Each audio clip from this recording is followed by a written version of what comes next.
Being an archaeologist in the land of the Bible can sometimes be dangerous.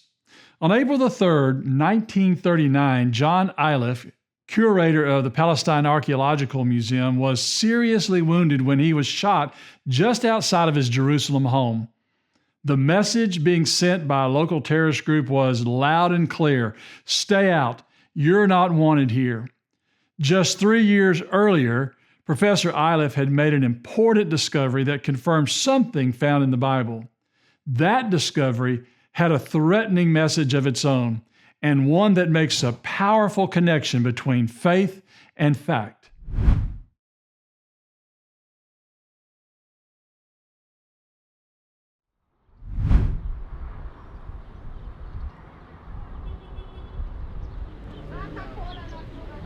In 1935, construction just outside the Lion's Gate in Jerusalem came to a screeching halt when workers discovered the remains of a vaulted building dating back to the early Byzantine period. John Iliff was called to the site, and he found that there was a Roman building situated above the remains of an ancient tomb possessing several shallow graves. Above the graves, he discovered an ancient wall which contained a stone fragment bearing a Greek inscription. It had an eerily similar message to what would be sent to him just 3 years later when terrorists would shoot him in the back.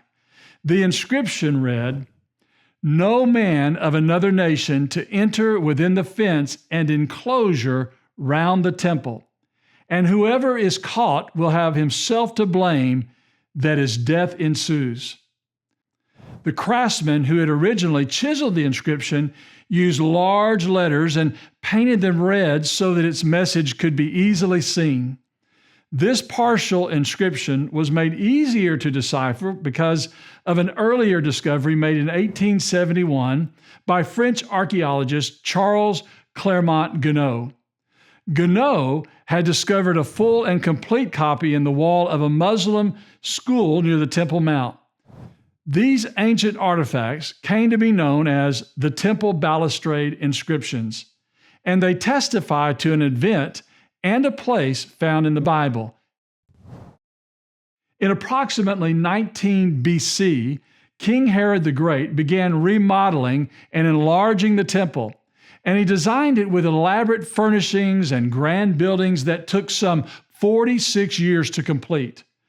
Proof for its existence can still be seen today in the remains of large building stones, chiseled entry steps, elaborate cornices, and the mammoth retaining wall that provided support for the platform on which the temple stood.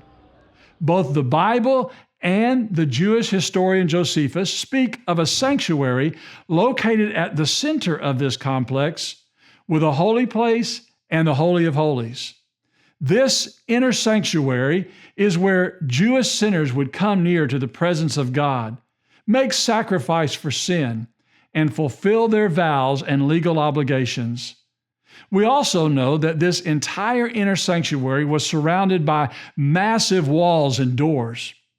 Outside the sanctuary, but located within this enormous temple complex, was a court area for the Gentiles, a place where non-Jewish visitors could enter, but were forbidden to go further.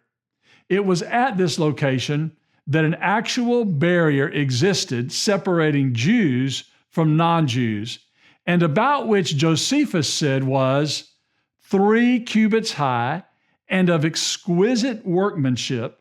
In this, at regular intervals, stood slabs giving warning, some in Greek, others in Latin characters, of the law of purification, to wit, that no foreigner was permitted to enter the holy place.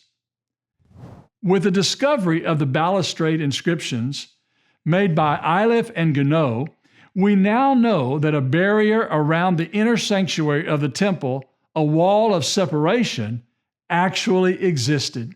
Both Josephus and the Bible are correct. In addition to Scripture being confirmed, we can also surmise that this wall was likely the point of focus in the accusations made against the Apostle Paul about dishonoring the tradition of the Jews. According to the book of Acts, when Paul came to Jerusalem to fulfill a personal vow at the temple, he had arrived with Christian Gentile converts.